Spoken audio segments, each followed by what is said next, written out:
then you've passed the gift along, if you like. Then they begin the journey, and the evolution of consciousness which results then carries on. So I think very much there is an onus on those studying crop circles to make sure they pass the baton on, if you like, to new people who are coming to this mystery, so that they can try and provide some insights and take the journey of the mind themselves. I think that's very important. Absolutely, and we've seem to have been going through different types of patterns throughout the years, and it's kind of a difficult question, I know, but do you expect something in particular of the 2009 season?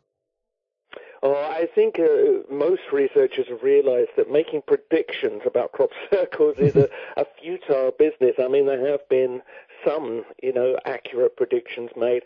My suspicion is we'll have another year of, marvelous designs mixed with a few that aren't so marvelous.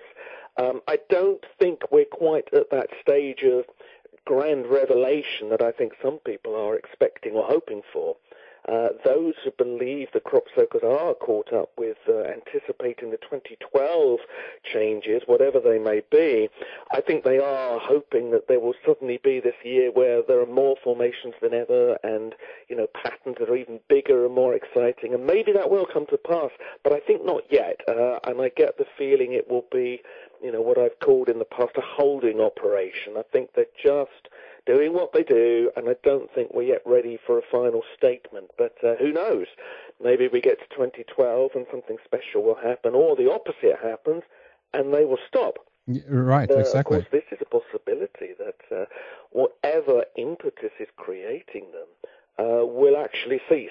And we could one day find no crop circles in the fields, and that in itself would be as big a puzzle. But maybe if they're here to herald a time of change, well, of course, now that time of change appears to be almost with us, maybe they won't need to appear anymore. But I think still a few more years of this before it goes on to something else, I suspect.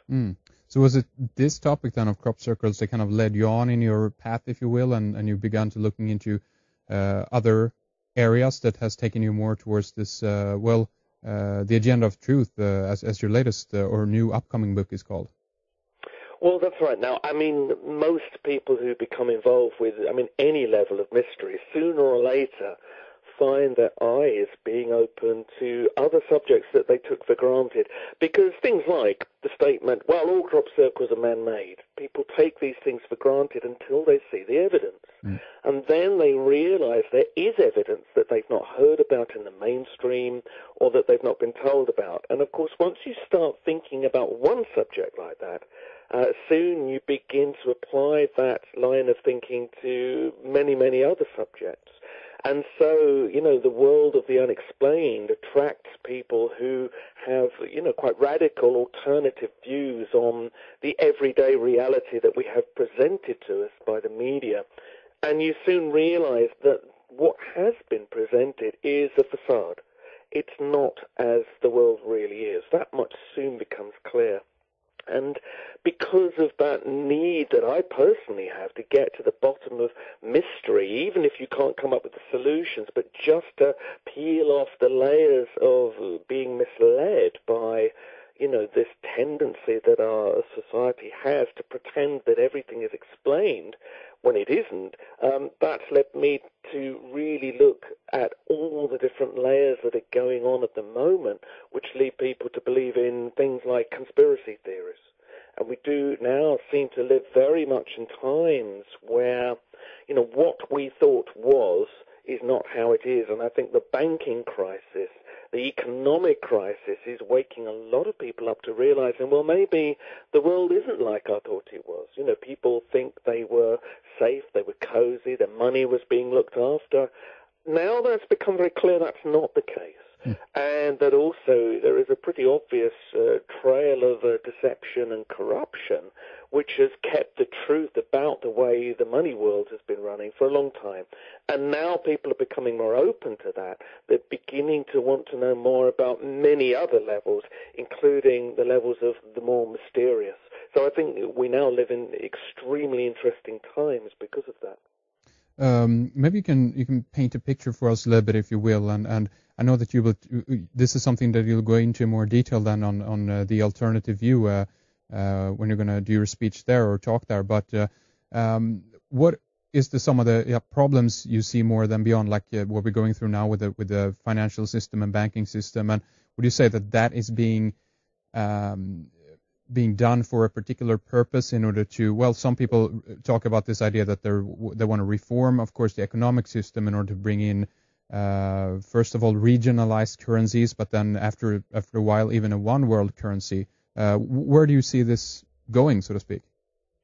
Well, this is one of the areas that I've been writing about. Now, what I'm trying to do with the book, The Truth Agenda, which is sort of in its final stages now, is to try to offer to people who are sort of on the fringes of interest in this kind of other way of looking at things, but who maybe are not quite ready for a huge book the size of a telephone directory with lots of tiny writing. They need something that they can relate to, and that isn't too overwhelming. And that's very much what I'm trying to look at the moment in the book, is like, okay, well, what would all this conspiracy that many people believe in, what would it be there for?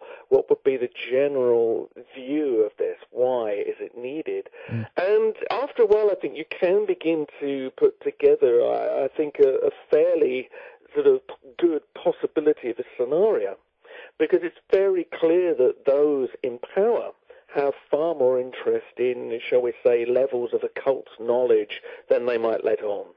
And I think that a lot of the ancient prophecies and the predictions are things that there are certain people who pull the strings of the world, the powers behind the powers, if you like. Yes. I think are very aware of the possibility that we might be entering a huge time of change. And what seems to be the view, increasingly is becoming likely, is that these powers want to make sure that if there is an event that in any way threatens to overturn the old order, that they stay on top, that they stay in command. Yes. So that perhaps what is happening is that they are now trying to create webs of intrigue and in particular put in place controls. There is a huge mandate of very draconian control, which has very much come about since 9/11. Yes. And we're now seeing this really begin to become almost so in your face, so obvious that it's not even hidden anymore. That's right. A lot of people think that this control is to make sure, as I say, that if there is a change, that these people, if that's what they are, do not lose control.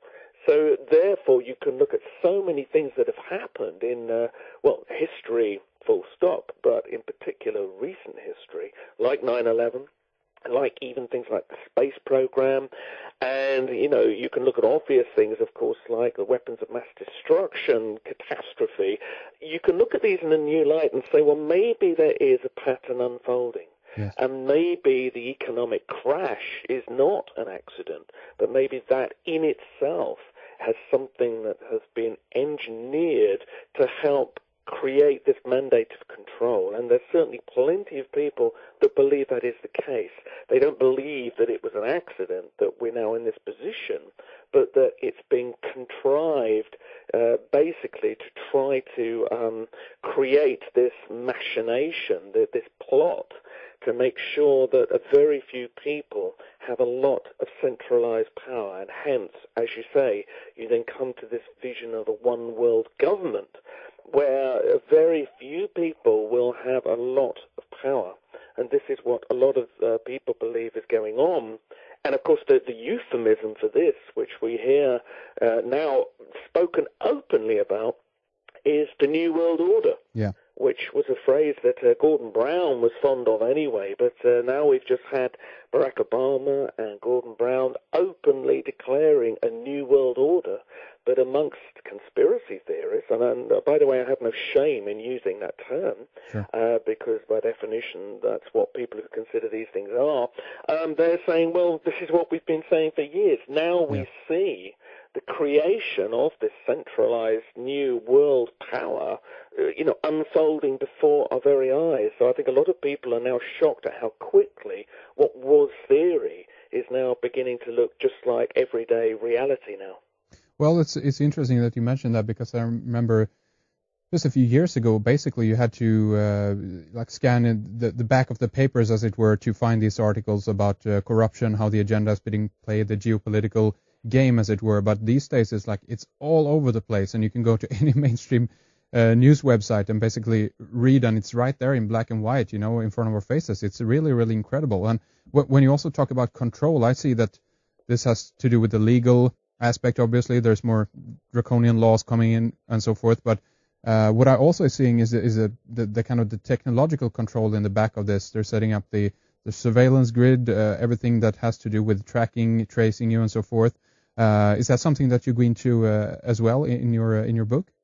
Yeah, very much. I mean, obviously, the technological world has enabled levels of surveillance that we couldn't have dreamt of a few years ago. Although, obviously, George Orwell's nightmare vision anticipated it in a way that is now coming true. But, yeah, certainly, I mean, the advent of electronic communication and, obviously, the easy availability of cameras does now mean that we are now in a position where I think we can fully expect to be surveyed at every point of the day where we go outside of our houses.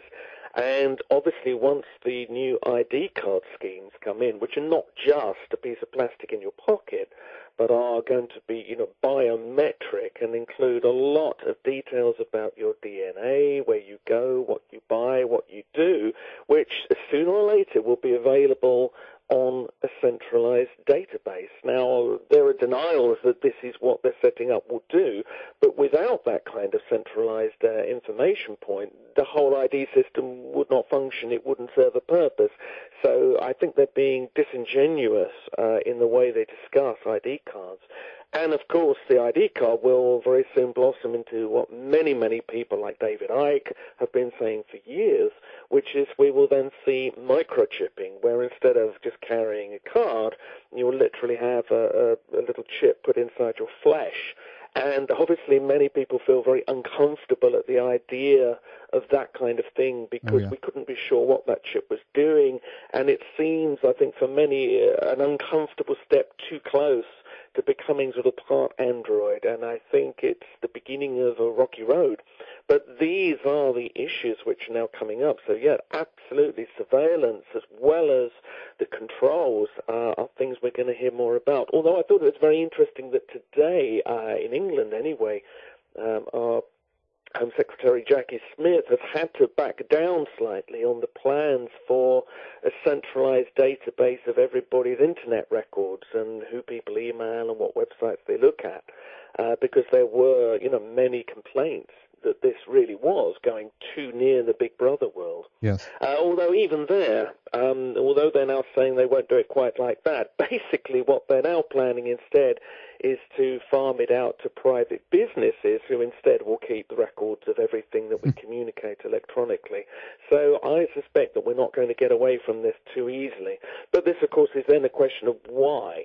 Why do they need all these kinds of controls? Why do they need this information on us? And, of course, in an ID world, whether it be a chip in your arm or a piece of plastic in your pocket, once that governs your entry to shops or offices or public places or public transport, if that stops working, you're in trouble. Yeah. If somebody decides that you are perhaps, shall we say, an unwelcome element in society and you find one day your ID doesn't work, suddenly you will find yourself very much on the fringes of society. You won't be able to buy anything. You won't be able to go anywhere. You will become very much a kind of social leper, really.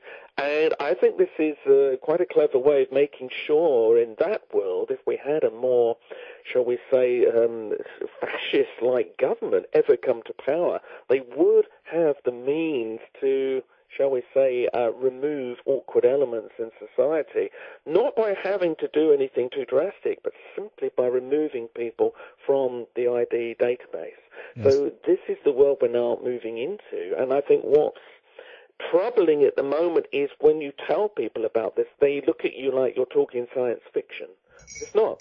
It's happening now, and we're entering these times now. And what we try to do, the people